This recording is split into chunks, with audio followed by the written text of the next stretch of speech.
Hola, ¿qué tal? ¿Cómo están? Me da gusto estar con ustedes, poder tomar un tiempo de escudriñar, de poder aprender de la palabra. Gracias a Dios, una enseñanza más que tenemos para los varones y que también, bueno, Dios ha dado para seguir instruyendo, ¿no? En este caso, mujeres, matrimonios, jóvenes. Pero hoy, bueno, vamos a hablar acerca del carácter en la vida de los varones. Y lo que hemos venido hablando en las últimas enseñanzas ha estado relacionado con ese carácter que debemos demostrar. El carácter, como ya lo habíamos visto, son esas características morales, mentales, que nos van a definir como persona. Ahora en Cristo, ahora nuestra vida en Cristo, no podemos mostrar un carácter como el carácter del mundo, ¿no? Ese carácter autoritario, ese carácter que abusa de su fuerza, que se quiere imponer, o como por tantos años se había vivido, ¿no? Como es el machismo y que ha traído mucha crisis en el mundo. Entonces el carácter correcto que tenemos que mostrar, el que se debe formar en nosotros como varones, es el carácter de nuestro Señor Jesucristo. Ya hemos visto en diferentes enseñanzas, como lo mencioné, acerca de ese carácter que se debe ir formando, que se debe ir desarrollando en nosotros.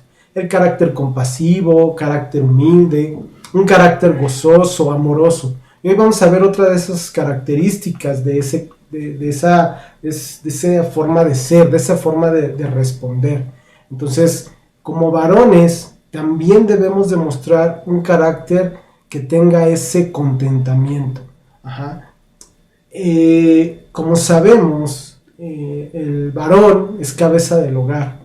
Y como cabeza de hogar tiene la responsabilidad de sustentar, de cuidar, de tener ese administrar, ¿no? En casa a la familia. Entonces, en el sentido correcto de esa responsabilidad que como varones tenemos, nuestro deseo es darle a la familia lo mejor. Nuestro deseo es darle lo que necesitan. Por esta razón, el varón debe o busca esforzarse, trabajar duro, obtener, ¿no? Buenas ganancias. ¿Y todo esto para qué? Para que nuestra familia se encuentre bien. Pero ¿qué pasa cuando las cosas no salen como queremos? ¿Qué pasa en la vida del varón cuando no salen las cosas como uno quiere, al quererle dar todo a la familia? Bueno, el varón a veces se siente frustrado, se siente triste, tal vez se siente decepcionado, piensa que algo hizo mal o hasta llega a pensar que Dios ya se olvidó de él. Y la verdad es que no está conforme a lo que está viviendo. Todos como varones quisieran darle, ¿no? Quisieran que su vida fuera próspera, tranquila, sin preocupaciones. De ahí que las mismas escrituras nos hablan acerca de esa palabra contentamiento. Contentamiento que debe haber en la vida de las personas. Claro que esto no es algo que comúnmente se enseña en lo natural, o algo que se pueda llegar a vivir como normal. O bien, cuando la situación es difícil, hay queja, hay tristeza, hay decepción, hay hasta enojo por esa situación que se vive. Bueno, las escrituras nos hablan acerca de un carácter que muestre ese contentamiento. Cuando buscamos esa palabra, el significado, ¿sí? De acuerdo al diccionario real de la Academia de la Lengua Española, contentamiento quiere decir o alude a una acción o un resultado de contentar o contentarse, ¿no? Así como puede ser que haya diversión, satisfacción, agrado, alboroto, júbilo, felicidad, entusiasmo, entretenimiento en una persona. Entonces de ahí se desprende que esa persona que vive en esa situación de alegría, de satisfacción, es una persona que tiene contentamiento. Entonces en ese sentido de este significado de esta palabra, ¿sí? Lo que nos está llevando es que la persona, ¿sí? Que está alegre, que está satisfecha consigo misma, que está pasando alguna situación que lo anime, que le da regocijo, que lo hace sentirse bien, que vive sin ninguna preocupación, es una persona que tiene contentamiento. Pero ¿qué nos dicen las escrituras? ¿Qué nos enseña la Biblia? Porque parte importante del carácter cristiano es ese contentamiento.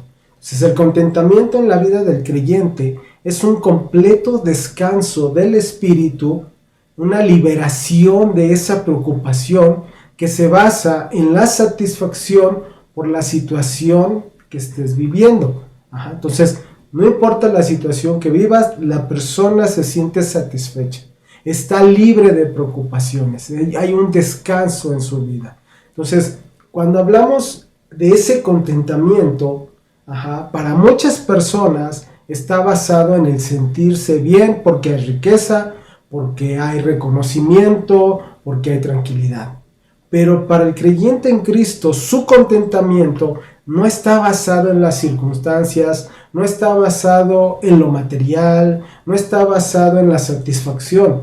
El contentamiento en el creyente está basado en su fe en Cristo.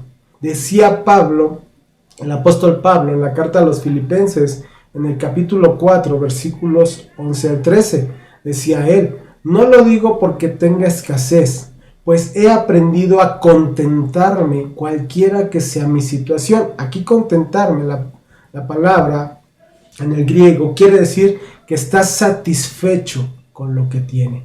Dice el versículo 12: sé vivir humildemente, sé tener abundancia. En todo y por todo estoy enseñado, así para estar saciado como para tener hambre, así para tener abundancia como para padecer necesidad. Todo lo puedo en Cristo que me fortalece.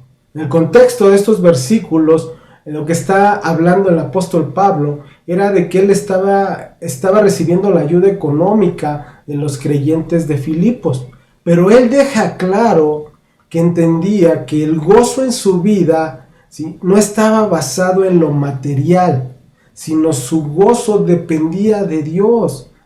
Él sabía que estuviese en la situación que estuviera viviendo o se encontrara en cualquier circunstancia, ¿sí?, él estaba en ese lugar, en ese momento, en esa situación, por la disposición divina, por la disposición de Dios. Pablo entendía que el poder de Cristo en su vida daba esa fortaleza. ¿Para qué? Para estar contento, ya sea en abundancia o ya sea en necesidad. Aún en las circunstancias más difíciles o dolorosas que pueda vivir o que se pueda encontrar, el verdadero cristiano sigue guardando el gozo. ¿Por qué? Porque tiene la seguridad de que Dios está en su vida, de que Dios tiene el control de todas las cosas y su salvación y su comunión con Dios no se altera, siendo la circunstancia o la situación que fuese, difícil o agradable. Dice Isaías en el capítulo 41, versículo 10: no temas, porque yo estoy contigo.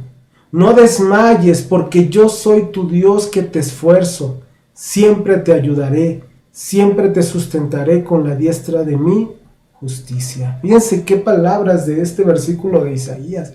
La promesa de Dios de que siempre estará con nosotros, que siempre Él nos dará las fuerzas, siempre nos ayudará, siempre nos sustentará las circunstancias que estemos pasando.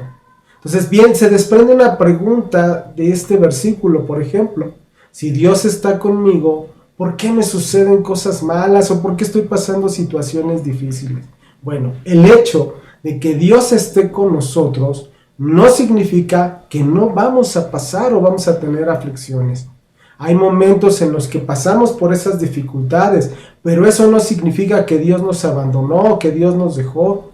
Y aún en medio de esas dificultades, el creyente no es que no se duela, no es que no muestre un sentimiento de tristeza, sino que al entender que Dios está en su vida, que Dios cuida de él, que Dios lo fortalece, que Dios le ayuda, vuelve ese gozo, vuelve ese descanso a su vida. Dice Romanos capítulo 8, versículos 37 al 39. Antes, en todas estas cosas, somos más que vencedores por medio de aquel que nos amó, por lo cual estoy seguro de que ni la muerte, ni la vida, ni ángeles, ni principados, ni potestades, ni lo presente, ni lo porvenir, Ni lo alto, ni lo profundo, ni ninguna otra cosa creada nos podrá separar del amor de Dios, que es en Cristo Jesús, Señor nuestro. Ahí está depositado nuestro gozo, ahí está de dónde vienen las fuerzas, de dónde viene la paz, la seguridad de nuestro Señor Jesucristo. Todas esas situaciones difíciles que pudiéramos llegar a vivir, en lugar de alejarnos, en lugar de apartarnos de Dios, tienen el propósito de acercarnos más a Él, a depender totalmente de Él. No se trata de que seamos exitosos, de que seamos famosos para creer que somos vencedores. No, no depende de lo que consigas, sino lo que Cristo es en tu vida. En eso es que somos llamados más que vencedores. Es reconocer que nada nos puede separar del amor de Cristo.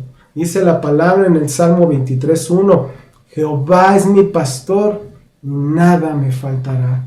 En Él toda necesidad es suplida, en el entendido que solo aquellos que hayan puesto su fe en Él tienen la seguridad de que Él ha suplido lo más importante para tu vida, que es no es la riqueza, no es una casa, no es un coche, no, lo más importante que tú puedes obtener de nuestro Señor Jesucristo es la seguridad de la salvación.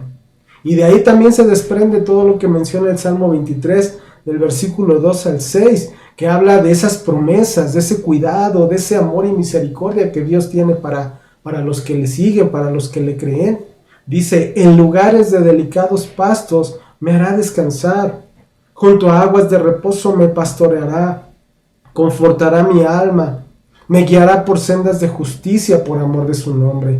Aunque ande en valle de sombra de muerte, no temeré mal alguno, porque tú estarás conmigo. Tu vara y tu cayado me infundirán aliento. Aderezas mesa delante de mí en presencia de mis angustiadores. Unges mi cabeza con aceite, mi copa está rebosando. Ciertamente el bien y la misericordia me seguirán todos los días de mi vida, y en la casa de Jehová moraré por largos días. Somos dichosos por todo lo que Dios ha prometido para nuestra vida, pero solamente cuando confiamos en Él. Puede haber situaciones de gran abundancia en nuestra vida, pero también puede haber situaciones de escasez. Y en esos momentos de abundancia, ¿sí?, como en los tiempos difíciles, nuestros pensamientos deben ser como los de un hombre que está ahí también en las Escrituras. Un hombre que pasó riquezas, que estuvo con mucha riqueza y después pasó por situaciones de escasez, por situaciones de dolor. Y me estoy refiriendo a Job, ¿sí?, que a pesar de esa escasez, a pesar de las dificultades, a pesar de las calamidades, lo llevaron en todo momento a clamar a Dios.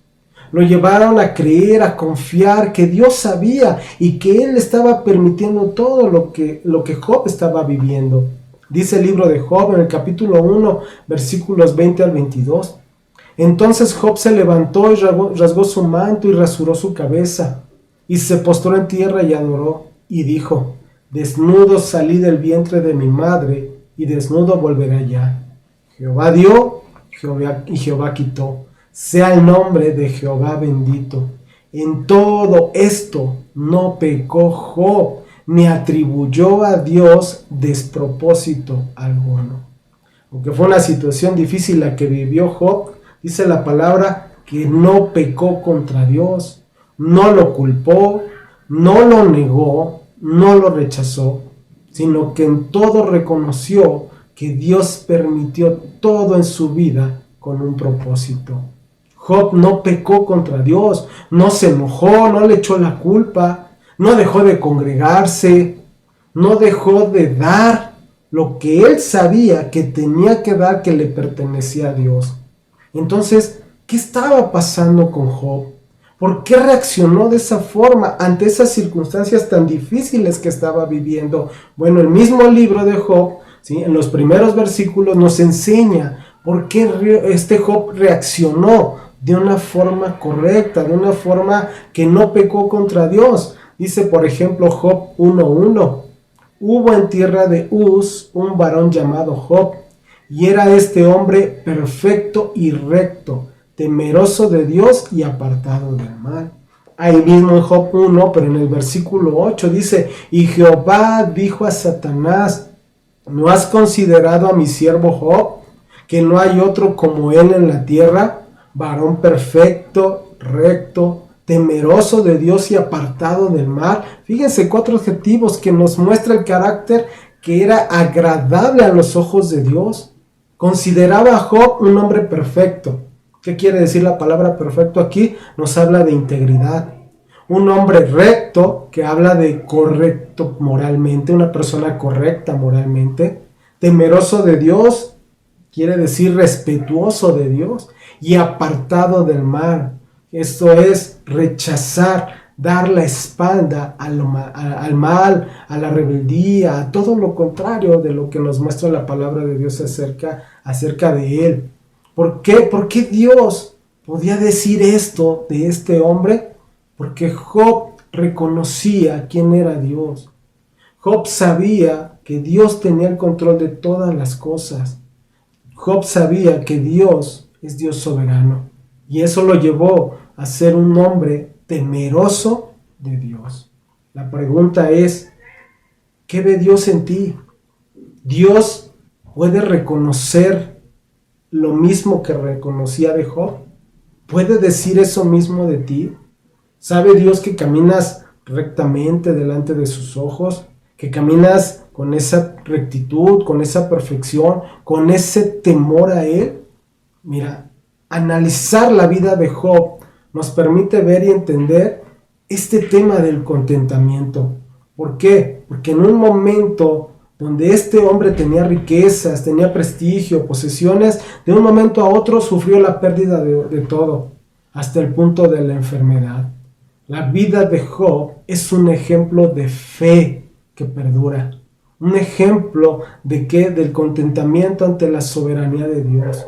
El entender los fundamentos del carácter de Job nos permite ver que a pesar de lo que perdió, donde se quedó sin nada, lo más importante que quedaba en Job era Dios.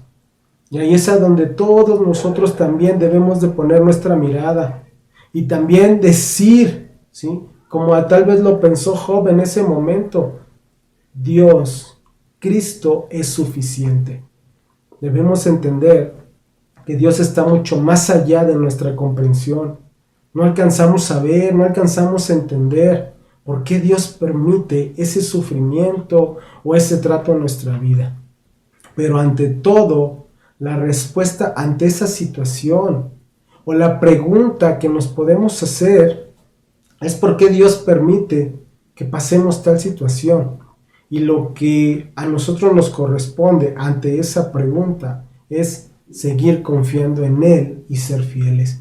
Tal vez no vamos a tener la respuesta, ¿no?, la pregunta ¿por qué? Pero sí, nosotros tenemos que mostrar esa confianza, tenemos que mostrar esa fidelidad a Dios. Al final del libro de Job, lo que podemos ver es lo que Dios le contesta, mostrándole que Él tiene el control de todas las cosas, que solamente Él sabe por qué permite el sufrimiento o la prueba en la vida de este hombre. Debemos aceptar con valor lo que Dios permita que suceda en nuestra vida. Pero solamente los creyentes fieles, los que no andan pecaminosamente, ¿sí?, y permanecen fielmente comprometidos con Él, darán esa respuesta correcta. Nuestro deber o el deber del creyente es amar a Dios por sobre todas las cosas, sin importar lo que estemos viviendo, ya sea bendiciones o sufrimiento. Tanto las bendiciones y los sufrimientos, lo que tienen que hacer en nuestra vida es llevarnos a tener una relación más profunda con Dios. Y así podremos y debemos ayudar a nuestra familia a poner su mirada en Cristo, aún en circunstancias difíciles, aún en aquellas que estén en bendición. Nuestra familia también debe saber que Dios tiene el control de todas las cosas, que Él sabe por qué permite ciertas situaciones. Las verdades que nos permiten ver la vida de Job, ¿sí?, podemos transmitirlas a nuestra familia, como cual el conocer a Dios que es mejor que conocer la respuesta a nuestras preguntas. Segundo, que Dios es soberano y permite que sucedan las cosas por una razón. Nunca Dios va a ser injusto, nunca Dios va a ser insensible a lo que estamos pasando, pero Él lo permite. Y tercero, el sufrimiento o las dificultades no siempre son un castigo, ¿sí? En esta última parte, en este último punto, podemos ver en la vida de Job que sus amigos creían que sus sufrimientos eran a causa de pecado o por cosas malas, y que cuando sucedían cosas buenas era porque sus actos habían sido buenos, y todo se reducía a esto. Es bueno que podamos hacer un análisis de cómo hemos actuado, de escudriñar nuestro corazón para saber si hemos actuado mal, pero en el entendido de que no siempre tiene que ser por cuestiones de pecado el que estemos pasando por alguna situación difícil, sino que también puede venir para afirmar nuestra fe, para confiar plenamente en Dios, ¿sí? Aunque no tengamos la respuesta de lo que estemos viviendo. Por ejemplo, dice Santiago en el capítulo 5, versículos 7 al 11, por tanto, hermanos, tened paciencia hasta la venida del Señor. Mirad cómo el labrador espera el precioso fruto de la tierra, aguardando con paciencia hasta que reciba la lluvia temprana y la tardía. Tened también vosotros paciencia y afirmad vuestros corazones, porque la venida del Señor se acerca. Hermanos, no os quejéis unos contra otros, para que no seáis condenados. He aquí, el juez está delante de la puerta. Hermanos míos, tomad como ejemplo de aflicción y de paciencia a los profetas que hablaron en el nombre del Señor. He aquí tenemos por bienaventurados a los que sufren. ¿Habéis oído de la paciencia de Job y habéis visto el fin del Señor? Que el Señor es muy misericordioso y compasivo. Dios mismo llevó a Job a esa necesidad del contentamiento, sin hallar la explicación del porqué del sufrimiento, del porqué de las dificultades. Muchas personas, cuando pasan esas dificultades o esas situaciones difíciles, pretenden o buscan contender contra Dios por lo que están pasando. Eso es necedad. ¿Por qué? Porque nos va a llevar a entender que nunca vamos a poder ganarle a Dios. Nunca. Muchas veces el ser humano piensa o cree que es muy bueno, que todo lo que hace es bueno y que necesita ser recompensado, que necesita ser reconocido porque Dios está viendo su bondad. Y lo peor, que llega a creer que por esas razones Dios tiene que bendecirlo, suplirle y multiplicarle, y no es así, porque mismo Dios le contesta a Job, ¿no?, ante esa situación que estaba viviendo. En el mismo libro de Job, en el capítulo 40, versículos 1 y 2, que dice, además respondió Jehová a Job y dijo, ¿es sabiduría contender con el Omnipotente? El que disputa con Dios responda a esto. Y luego ahí mismo en el Job 41, versículos 10 y 11, nadie hay tan osado que lo despierte. ¿Quién pues podrá estar delante de mí? ¿Quién me ha dado a mí primero para que yo restituya? Todo lo que hay debajo del cielo es mío. Son palabras de Dios que le respondió en su momento a Job. Dios no es injusto. A Dios no lo podemos enfrentar. Hay quienes creen que le pueden reclamar, que le pueden exigir a Dios, pero es muy necio y tonto hacer esto. A Dios simplemente se le cree, se le obedece, se confía en Él y se somete a su autoridad amorosa. Eso es lo que tenemos que hacer. Eso es lo que va a mostrar verdaderamente una vida con contentamiento. Una vida que confía plenamente en Dios. Me dio gusto estar con ustedes, poder tocar otro pequeño tema acerca de ese carácter que como varones debemos demostrar. Ese mismo carácter que nuestra familia tiene que ver en nosotros. Gozo, amor, contentamiento. Y así vamos a ir viendo otros puntos también de ese carácter, si Dios lo permite. Cuídense mucho, si Dios lo permite, nos estaremos viendo en nuestra siguiente enseñanza. Dios les bendiga. Gracias.